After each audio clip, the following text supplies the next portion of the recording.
Ce besoin-là, si on ne répond pas à ce besoin, Wallahi ya akhi, tu peux posséder tout ce que tu veux, tu ne seras jamais heureux. Tu peux posséder tout ce que tu veux, tu ne seras jamais heureux. C'est impossible. Parce que ton âme aura toujours faim. Parce que ton âme ne sera jamais satisfaite. Et même si tu satisfais ton corps ou même si tu satisfais des passions, dans tous les cas, ton âme restera vide.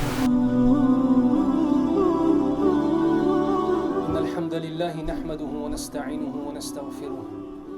ونعوذ بالله من شرور أنفسنا ومن سيئات أعمالنا من يهده الله فلا مضل له ومن يضلل فلا هادي له وأشهد أن لا إله إلا الله وحده لا شريك له وأشهد أن محمدا عبده ورسوله صلى الله عليه وسلم أما بعد. Chacun d'entre nous, qu'il soit croyant ou incroyant, qu'il soit musulman ou bien faisant partie des gens du livre ou même polythéiste, il y a une question, mes frères et sœurs, qui revient sur la bouche de chacun d'entre nous. Cette question, c'est comment vais-je faire pour pouvoir trouver le bonheur? Alors chacun va rapporter une part de la réponse. Le croyant va te dire que c'est à travers la soumission à notre Seigneur qu'on pourra atteindre le bonheur. L'incroyant, ou alors le croyant ayant un cœur malade, ravagé par la vie d'ici-bas et par l'amour de la vie d'ici-bas, pensera qu'on pourra devenir heureux en possédant des choses. Il faut bien comprendre, mes frères et sœurs, que nous sommes composés de deux éléments. La première des choses, c'est ton corps. Ton corps a besoin de manger, ton corps a besoin de dormir, ton corps a besoin de ressentir un certain nombre de plaisirs pour justement te sentir bien, bien évidemment. Mais il y a un deuxième élément qui est très souvent oublié, mes frères. C'est notre âme. Cette part d'éternité qu'Allah subhanahu wa ta'ala a mis en nous. Cette part d'éternité qu'Allah subhanahu wa ta'ala a mis en nous. Et vous savez quoi? Il y a un jour durant lequel Allah azza wa jal a réuni toutes les âmes de la création. Toutes les âmes de la création. De Adam alayhi salam jusqu'au dernier homme qui sera vivant avant que l'heure, Yawm al-Qiyamah, ne se lève. Et Allah azza wa jal leur a dit, comme il est mentionné dans le Coran al-Karim, Alastu bi rabbikum, alastu bi rabbikum, qalu Bala shahidna. Dans le sens du verset, Allah Azza wa Jalla a réuni toutes ces âmes et il a dit: ne suis-je donc pas votre Seigneur? Et toutes les âmes ont répondu: si, bien sûr, nous attestons que tu es notre Seigneur. De ce moment-là, de ce jour-là, est née une chose très importante. Ce qu'on appelle al-fitra, mes frères. Al-fitra, c'est la croyance instinctive qu'on a en Allah Azza wa Jalla. Où que tu ailles sur cette terre, peu importe la civilisation que tu trouveras, tous les hommes ont toujours cru en une divinité. Que ce soit dans le vrai ou dans le faux, que ce soit en Allah ou que ce soit dans des statues ou que ce soit dans autre chose. Allah a mis dans nos âmes un besoin de l'adorer à partir de ce jour-là. Et chacune de nos âmes a attesté de cela. Ce besoin-là, si on ne répond pas à ce besoin, Wallahi ya akhi, tu peux posséder tout ce que tu veux, tu ne seras jamais heureux. Tu peux posséder tout ce que tu veux, tu ne seras jamais heureux. C'est impossible. Parce que ton âme aura toujours faim. Parce que ton âme ne sera jamais satisfaite. Et même si tu satisfais ton corps, ou même si tu satisfais des passions, avec des femmes en dehors du mariage, akramakumullah, ou quoi que ce soit, dans tous les cas, ton âme restera vide. Et ça, on le voit. Chez les gens qui ont eu beaucoup d'argent, il y a toujours un moment où ils expliquent qu'ils sont dans un désespoir profond, parce qu'en vérité, la chose principale pour laquelle on a été créé, eh bien on ne la fait pas. Allah Azza wa Jalla nous dit dans le Coran, Bismillahir Rahmanir Rahim, وَمَا خَلَقْتُ الْجِنَّ وَالْإِنسَ إِلَّا لِيَعْبُدُونَ. Dans le sens, je n'ai créé les djinns et les hommes que pour l'adoration. Si on n'a pas cet élément dans nos vies, mes frères, Wallah ya akhi, tu peux faire ce que tu veux, tu n'y arriveras pas, tu ne pourras pas connaître le bonheur. Allah Azza wa Jalla nous dit dans le Coran, هَلْ يَسْتَوِي الَّذِينَ يَعْلَمُونَ وَالَّذِينَ لَا يَعْلَمُونَ. Dans le sens, ceux qui savent et ceux qui ignorent sont-ils égaux? Est-ce qu'on fait réellement partie de ceux qui savent? Est-ce que réellement notre relation avec notre dîn, c'est la relation d'un homme qui comprend qu'il est dans une situation dangereuse et que la seule chose qui peut le sauver, c'est son dîn? Ou est-ce qu'alors on a en vérité une relation avec notre dîn qui est simplement le fait de lui donner 5 petits moments par jour, 5 fois 5 minutes, et en dehors de l'heure de la prière, on vit comme si on était des non-musulmans. Allahumma hafadna. Est-ce qu'on vit l'islam? Ou alors est-ce que l'islam, on se tourne vers lui simplement 5 fois par jour? Et ensuite, dans notre façon de parler, dans notre façon de vivre, dans notre façon d'acheter, dans notre façon de vendre, dans notre façon de travailler, dans notre façon de marcher, dans notre façon de nous adresser aux autres, les musulmans et les non-musulmans. Est-ce que dans tout ça, on est des musulmans ou pas? La problématique, mes frères, c'est quand on se fixe des faux objectifs. Où on a l'impression que simplement le fait de prier va faire de nous des hommes et des femmes pieuses. Non, ça c'est une condition, c'est un élément. Si tu ne l'as pas, c'est sûr, tu ne peux pas être pieux si tu ne pries pas, c'est une certitude. Mais est-ce que ça s'arrête là? Il faut qu'on travaille sur nos âmes. Et pour pouvoir réellement travailler sur nos âmes, il faut qu'on comprenne vers quoi se dirige cette vie d'ici-bas. Il y a le masir, comme Allah Azza wa Jalla nous dit, dans le sens, c'est vers moi que sera le retour. Ça veut dire qu'un musulman, c'est une personne qui est intelligente. Parce que le musulman ne voit pas simplement ce qu'il y a en face de lui, il voit ce qu'il y a derrière. Lorsqu'il est face à quelqu'un, il voit cette personne comme étant une créature d'Allah Azza wa Jalla, qu'il soit musulman ou non musulman. Lorsqu'il est face à son frère, il voit son frère en humanité et il voit son frère en plus dans son din. Ça, c'est un lien qui est plus fort que tout.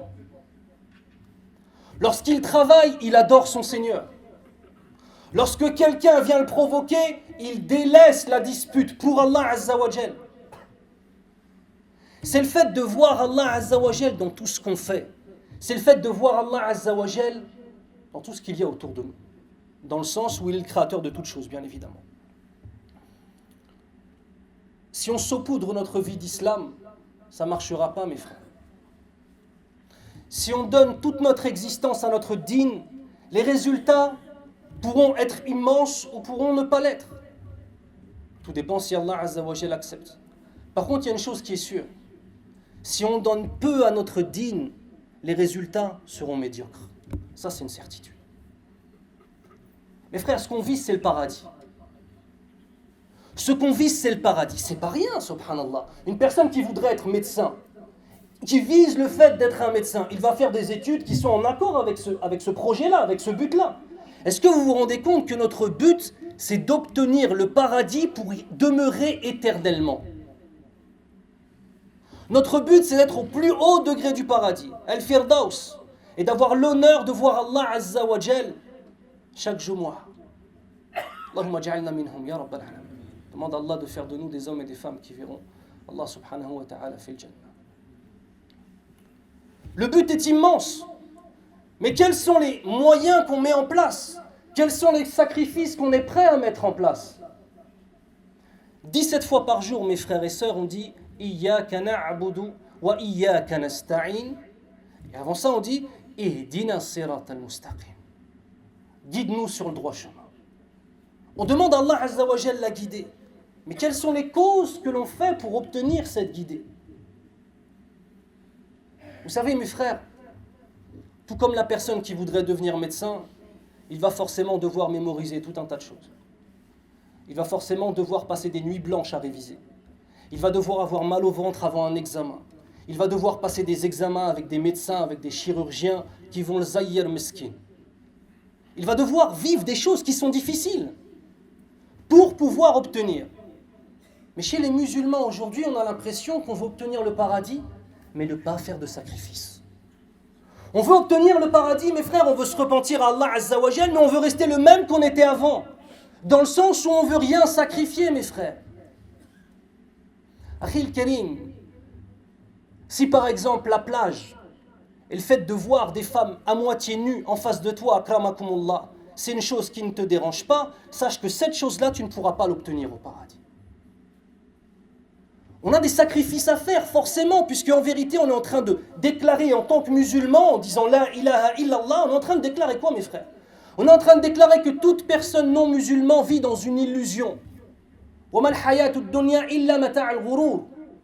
Et la vie d'ici-bas, comme Allah Azza wa Jal nous le mentionne dans le sens du verset, la vie d'ici-bas n'est qu'une illusion temporaire. On est en train de déclarer ça. On veut obtenir le paradis, on veut obtenir les plus grands bienfaits de la part de notre Seigneur, mais par contre on veut garder le même mode de vie qu'avant qu'on se repente, ou alors qu'avant qu'on commence à faire la prière, ou qu'on décide, Inch'Allah ta'ala, d'être quelqu'un de droit envers notre Seigneur. Mais mes frères, je vous le dis tout de suite, ça ne marche pas. Mais vous savez pourquoi? L'islam, din rijal. L'islam, c'est un digne de bonhomme, mes frères. Et pour être un homme pieux, c'est ça où vraiment, pour devenir un homme pieux, c'est là où vraiment tu vas avoir besoin d'être un homme avec un grand H. C'est pas le fait d'aller vendre des substances illicites. Le premier akkoun de service, ça c'est possible pour lui de le faire. Se battre avec quelqu'un qui te parle mal, c'est possible pour un non-musulman, pour quelqu'un qui n'a peut-être aucune spiritualité. Répondre au mal par le mal, il n'y a rien de plus facile. S'imposer avec la force, mes frères, il n'y a rien de plus facile. Tu n'as pas besoin d'être musulman pour faire ça, bien évidemment. Et au contraire, l'islam condamne ça. Par contre, savoir être calme quand quelqu'un te parle mal. قال النبي صلى الله عليه وسلم ليس الشديد بسرعة إنما الشديد الذي يملك نفسه عند الغضب. Ce qui signifie l'homme fort. Et qui nous dit ça? C'est aussi important. Qui nous dit ça? C'est pas moi, c'est pas Eric qui dit ça, c'est pas Cheikh Ismaïl qui dit ça. C'est le prophète d'Allah sallallahu alayhi wa sallam. Sallu ala rasulillah. Il nous explique que l'homme fort n'est pas celui qui est capable de terrasser son ennemi. Ça c'est une illusion, t'es pas fort. Quand tu fais ça, t'es faible, ya akhil karim. L'homme fort, ce n'est pas celui qui est capable de terrasser son ennemi. L'homme fort, c'est celui qui est capable de maîtriser sa colère au moment où elle est la plus intense. C'est ça l'homme fort. C'est plus facile de te faire insulter et de patienter, ou bien alors de prendre tes bras et de lui mettre un direct du gauche, akhil karim. Le deuxième est beaucoup plus facile. C'est plus facile de patienter, d'avoir un travail peut-être qui ne rapporte pas beaucoup d'argent, mais qui est dans le halal, qui est dans le licite, ou bien alors être dans l'illicite et en 3-4 jours faire plus d'argent qu'une personne qui travaille un mois. Bien sûr que être droit, c'est plus difficile. Et bien sûr, mes frères, qu'il y aura des sacrifices. Celui, par exemple, qui n'est pas marié et qui se retient et qui préserve sa chasteté, Inch'Allah ta'ala, qui ne va pas avec des femmes en dehors du mariage. Cet homme-là, pourquoi il fait ça? Premièrement, Allah le voit. Pour tous ceux et celles d'entre vous qui peut-être sont assis ici et qui ont des relations hors mariage, si ton père était dans la chambre avec toi à ce moment-là, est-ce que tu le ferais? Al-Shuma, Al-Haya, la pudeur, tu ne ferais pas ça. Allah Azza wa Jal, le Seigneur des cieux et de la terre te voit. Celui qui a créé les cieux et la terre te voit.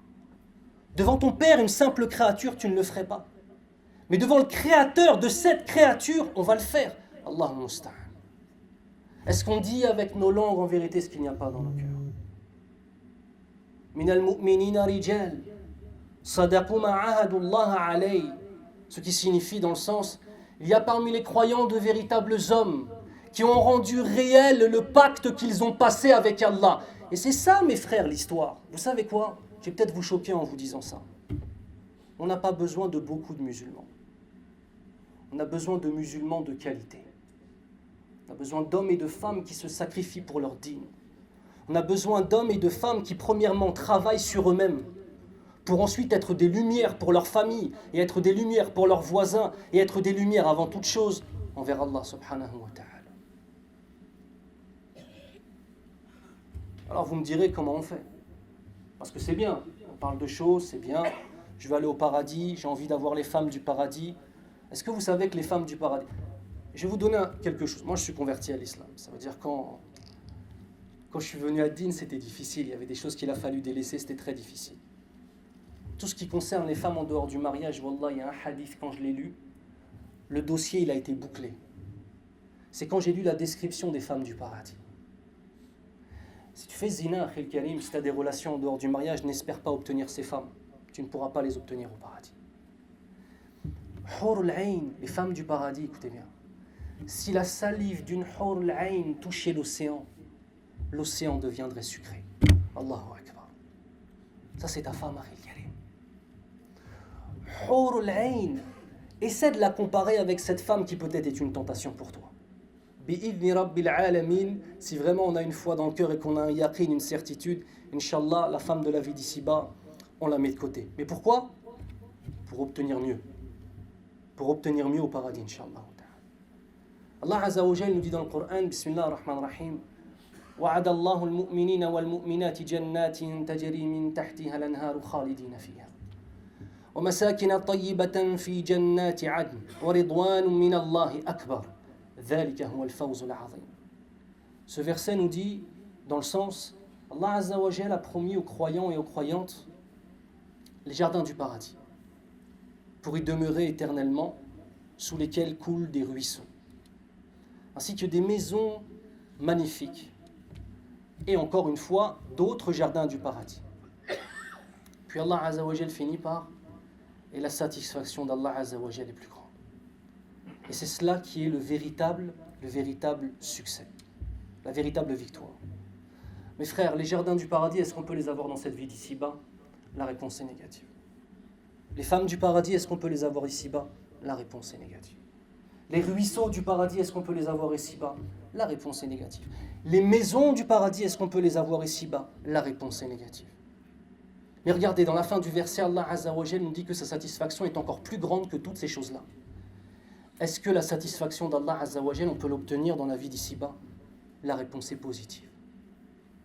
Ça veut dire que ce qu'on peut obtenir lorsqu'Allah Azza wa Jal est satisfait de nous dépasse même le paradis. Ce que pour obtenir en faisant des sacrifices, en se purifiant, en étant des hommes avec un grand H pour de vrai, mes frères, avec la définition qu'on a donnée à ce qu'est un homme, on peut obtenir dans cette vie d'ici-bas bien mieux que le paradis. قال النبي صلى الله عليه وسلم الدنيا سجن المؤمن وجنة الكافر. Ce qui signifie la vie d'ici-bas est une prison pour le croyant sincère, alors qu'il est un paradis pour la personne qui n'est pas croyante.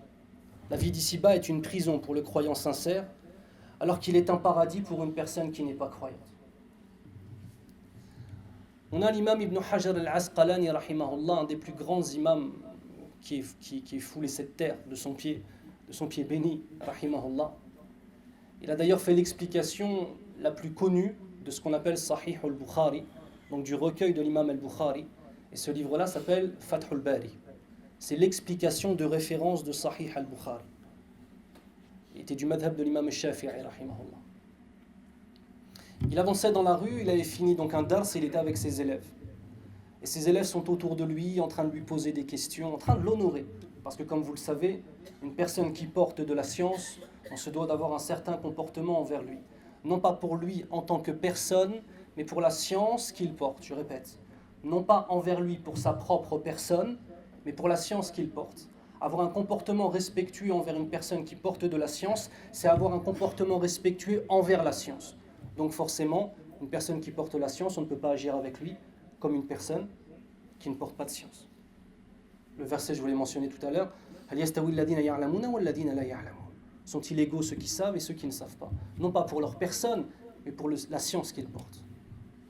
Donc il est en train de marcher et tous ses élèves lui posent des questions. Il est habillé de la plus belle des façons, parce qu'il était riche, rahimahullah. Il est parfumé, tout le monde l'honore et on lui pose des questions. Et il y a un non-musulman qui lui voit cette scène. Et cet homme-là faisait un travail qui est extrêmement difficile, qui est celui de presser les olives, pour obtenir de l'huile d'olive. Et cet homme-là, donc ce travail-là, il a plusieurs conséquences. Parmi les conséquences, c'est que tous les résidus d'olive finissent par s'incruster dans les traits de la peau. C'est-à-dire la personne, en fait, elle a les mains qui sont complètement noires des résidus. Sur son vêtement, il y a de l'huile. Ça finit même par déteindre sur les rides de son visage. Donc c'est une personne qui est très éprouvée par son métier. Et il voit l'imam Ibn Hajar al-Asqalani, rahimahullah, et comme on dit, il prend le seum. Et il dit, votre prophète c'est un menteur. Kadiba rasulukum. Votre prophète c'est un menteur. Ibn Hajar al-Asqalani, rahimahullah, s'arrête, net, tous les élèves s'arrêtent, ils se tournent vers lui, regardez. Un homme faible lui aurait sauté dessus, peut-être pour lui faire du mal physiquement. Un homme fort s'arrête et lui parle. Il dit, Mabik, qu'est-ce qui se passe? Pourquoi est-ce que tu dis ça? Il dit, Qala rasulukum. Donc c'est un non-musulman, écoutez, un non-musulman qui va être capable de réciter un hadith du prophète sallallahu alayhi wa sallam, alors qu'on a beaucoup de musulmans aujourd'hui, ils ne connaissent même pas une seule parole du prophète sallallahu alayhi wa sallam par cœur. Il dit, Qala rasulukum, ad-dunya sijnul mu'mini wa jannatul kafiri. Votre prophète a dit que la vie d'ici-bas, c'est la prison du croyant et c'est le paradis de l'incroyant. Il lui dit, regarde-toi, t'es un croyant, ici t'es dans un paradis. T'es pas dans une prison. T'es bien, t'as de l'argent, les gens t'honorent. Et moi, je suis un incroyant pour vous, musulmans, et regarde ce dans quoi je vis. C'est moi qui suis dans une prison, je ne suis pas dans un paradis. فَقَالَ لَهُ صَدَقَ رَسُولُ اللَّهِ صَلَّى اللَّهُ عَلَيْهِ وَسَلَّمَ. Il a dit non, tu te trompes. Le prophète d'Allah Azza wa Jal a dit la vérité. Moi, par rapport à ce qui m'attend, Inch'Allah, au paradis, Wallah, je suis dans une prison. Et toi, par rapport à ce qui t'attend en enfer, Wallah, tu es dans un paradis. Je répète. Il a dit, moi, par rapport à ce qui m'attend, si Allah Azza wa Jal, par sa miséricorde, me fait rentrer au paradis, tout ce que tu vois là, pour moi, c'est qu'une prison, parce que l'au-delà est bien meilleur, incomparablement meilleur. Et toi, la vie que tu mènes, qui est difficile, dont tu te plains, mais c'est pas une prison en vérité, c'est un paradis, par rapport au châtiment que tu vas subir en enfer. Mais cet homme-là était intelligent, vous savez ce qu'il a fait? Il a levé son doigt, il a dit, Ashhadu an la ilaha illallah. Sur le coup, il s'est converti à l'islam. Allah Azza wa Jal nous a promis que si nous sommes pieux, nous allons vivre pour l'éternité dans un endroit la aynun ra'at wa ma udhunun sami'at wa la udhunun sami'at. On verra des choses que nul œil n'a vues, que nulle oreille n'a entendues, et que nul cœur n'a pu déjà s'imaginer. Voilà la promesse qu'Allah Azza wa Jal nous a faite. Ça ne vaut pas le coup de se sacrifier un petit peu. Mes frères, pourquoi je vous dis ça? Parce que je vous ai dit une chose importante tout à l'heure. On a besoin de musulmans de qualité. Des musulmans qui sont là pour apprendre leur dîn. Et apprendre ton dîn, ce n'est pas simplement pour avoir bonne conscience. On apprend notre dîn afin de nous rapprocher d'Allah Azza wa Jal et d'être les lumières pour nos enfants, pour nos parents, pour nos voisins, pour les gens qu'on croise. On a besoin d'apprendre notre dîn pour tomber amoureux d'Allah Azza wa Jal. Parce que si on ne connaît pas Allah Azza wa Jal, on ne peut pas l'aimer réellement. On a besoin de connaître qui est notre prophète sallallahu alayhi wa sallam pour réussir à l'aimer suffisamment et vouloir lui ressembler. Parce que si on ne l'aime pas, on ne peut pas vouloir lui ressembler. Mais si on l'aime sincèrement, alors dans ses sifas, dans ses caractéristiques d'adoration avec Allah Azza wa Jal en premier lieu, et même dans sa façon d'être physiquement, on veut lui ressembler, sallallahu alayhi wa sallam. Regardez les jeunes, subhanallah, enfin les jeunes ou les moins jeunes, ça ne veut rien dire aujourd'hui jeunes, ils font les mêmes coupes que les joueurs de foot. Pourquoi? Ils les aiment, ils veulent leur ressembler. Que certains rappeurs, ils mettent les mêmes vêtements, ils les aiment, ils veulent leur ressembler. Et nous, on ne va pas aimer le prophète sallallahu alayhi wa sallam pour vouloir lui ressembler. Sallallahu alayhi wa sallam. Il faut apprendre notre dîn, mes frères. Il faut apprendre notre dîn afin justement de pouvoir obtenir. Je vais finir sur une chose. J'étais il y a quelques années parti au Cameroun pour la da'wah. Et au Cameroun, mashallah, il y a dans le nord, donc vers Fumban, c'est les musulmans, mais il y a aussi des non-musulmans là-bas. On est parti un moment dans une madrasa, écoutez bien, pour que vous compreniez la ni'ma dans laquelle vous êtes et les facilités dans lesquelles nous sommes ici en France. Pour mémoriser le Coran, il y avait une 50aine d'enfants. Ils avaient un mushaf. Et ils l'avaient divisé par page. Et chaque enfant qui voulait mémoriser quelque chose, il gardait la page pendant 5 minutes, pas plus. Et il devait mémoriser la page en 5 minutes. Et ensuite, il était obligé de la passer à quelqu'un d'autre. Et j'ai vu chez ces gens-là, wallah, un attachement au Coran extraordinaire. Ils n'ont même pas, pour l'information, on ne dit pas un Coran, quand on parle du livre, on dit un mushaf. Le Coran, c'est la parole d'Allah Azza wa Jal, qui est incréé. On dit le mushaf pour le livre. Ils n'ont même pas de masahif. Et ils avaient un attachement au Coran al-Karim qui est extraordinaire. Min al-mu'minina rijal. Même s'ils avaient 10 ans ou 11 ans, wallah, c'est plus des hommes que bon nombre de personnes, bon nombre d'hommes qui gonflent les muscles là et qui font les malins, avec la criminalité et tout ce que vous voulez avec. Eux, des petits de 11 ans, wallah ya akhil karim, ils avaient plus de caractère et plus de force et plus d'investissement pour Allah Azza wa Jal que bon nombre d'hommes. Le but de cette khutbah, mes frères, c'est pas de dire tout va mal. Non, non, non. Tout va bien, walhamdulillah. Le but de cette khutbah, c'est qu'on essaie de se rappeler de certaines choses qui sont importantes. On a notre dîn, on a des objectifs. Et ces objectifs qui sont pour l'éternité, eh bien il faut mettre en place un certain nombre de choses pour pouvoir les obtenir. Tout comme celui qui veut être médecin doit faire des études, celui qui veut accéder au paradis doit prendre son dîn et transformer cet apprentissage en action.